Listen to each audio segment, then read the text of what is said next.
Good morning, St. John's. The very first thing I want to do this morning is to say congratulations to all our high school and college seniors who have graduated this season. Your accomplishments have been hard-won, and we celebrate with you. If we were in person, we would pull out the big wooden bridge and invite you to walk over from one side to the other.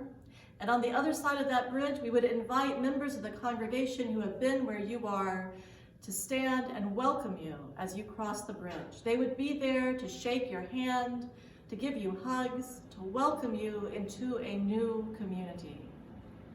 But those rituals are not open to us right now. We can't do things exactly that way, but the love and the community-held celebration is still there. We are glad that you have done what you have done, and we are proud of you. That's true whether we can be together or not. In religious life, we talk about rites of passage. There are markers where we change from one stage of life to another. And what's really interesting about rites of passage is that they occur across all sorts of different cultures, all sorts of different times and places. And when something happens that frequently, it's enough to make us think that it's related to something in our deep human experience more than to any one religious system. It's like our humanity itself calls out for recognition when we move from one stage of life to another. And yet, because rituals in church, rites of passage in church, are part of the spiritual tradition, there is something of religious history and meaning to them. There is something transformative about them, an assumption that after going through this ritual, you will be different than you were before. I hope many of you have felt this way about weddings. I know I felt this way about being ordained as a Unitarian Universalist minister. I remember standing in the office at the church in Lexington thinking to myself, well, this is it, Mitra. You either slip out the back door and run for your life, or this will stick to your soul. I chose to let it stick to my soul. I do believe in the transformative power of ritual. And I also feel like maybe we don't have as many rites of passage, as many rituals as we need. There are all the secular ones, right? There is some sort of ritual in many households for the first day of school or the first haircut. What if we brought those sorts of rituals into the realm of church life? What if in the realm of church life, we had some way of acknowledging when you become when you lose in the entire generation before you, and now you are the oldest one in your family? What if we had some way of acknowledging when young people not only get the right to vote, but exercise that right? What if we brought that into conversation with our values as Unitarian Universalists and said, okay, this is a secular right, this voting, this belongs to state, not church, and yet you, as a human being, have a spirit worthy of nurture. And this is a rite of passage where you have to do the hard work of researching and learning about the issues and the candidates, and you have to take your conscience into the voting booth and join your voice with all the other people who have done the work of deciding what the best way forward is. That should be acknowledged as a rite of passage, don't you think? And if that should, how many other things are there that we could mark as sacred? What about the first time you learned to ask for what you really needed, even though you knew you might not get it? What about the first time you spoke up when everyone else was remaining silent? That surely is a rite of passage. And both those actions take a courage deeper than any secular organization any secular society will ever know.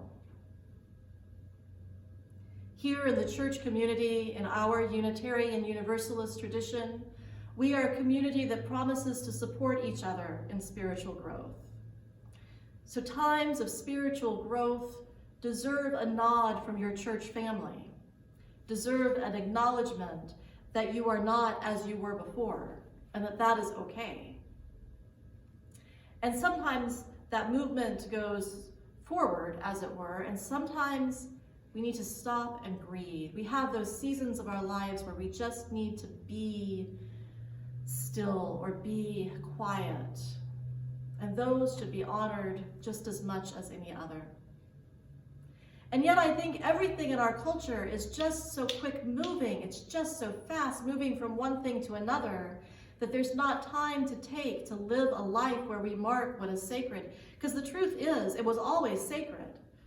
But just to stop and acknowledge it brings that quality to the fore so that we really experience what it is to be part of this larger creation. So how do we do it? How do we bring our lives with all of their grand and subtle markers into conversation with ritual in a way that highlights what is true and worthwhile and of meaning to us? Well, I think the first step is to acknowledge that realistically, folks, we're small. Like my life, my little life, in the grand geologic time scheme is not even measurable. My life, my little life, in the great scheme of international politics, why should that matter? And yet, to be of faith is to know and to claim and to proclaim that it does matter. So we have to balance that humility of knowing that we are not the be-all and end-all, that there are other perspectives, there are other ways of being that are valid, and that we can learn from. We have to balance all of that with faith in our power as co-creators with creation, our own power to participate in the transformation of a world. Because here's the true thing. All religion begins in relationship between the person and the world. And it moves through wonder, through awe, through amazement at the majesty. And it moves to justice, because only through justice can we have a world where all are counted, all are beloved, and all are free. So to get from here to there, I have some suggestions. The first is take some time. Take some time every day, maybe before noon, and say, today I will do a little reading, a little studying, a little engagement with scripture, whatever that means to you, a little prayer, a little silent meditation. Just take some time to center yourself in this big world. And take some time every day to connect with another human being. I know some of you think that's not necessary. Trust me, it's necessary. We need people. Individuality is overrated. So take some time to talk with another person. And before you lay your head down at night, remember what you did that was good. Remember what you did that was gentle. Remember that you had an impact even in the small world, even if you only ate a banana to nourish your body, even if you only cleaned one dish, planted one flower, even if you only reached out to one person. What you did matters. So count that up, because it does matter. And before you close your eyes and go to sleep, ask what the world might need of you, and ask what you need of the world. And each day, begin anew with the birth of the sun, and live a full life before its setting. This is the only thing I know, to live a life made sacred in the naming and claiming of the holy. Be well, my friends.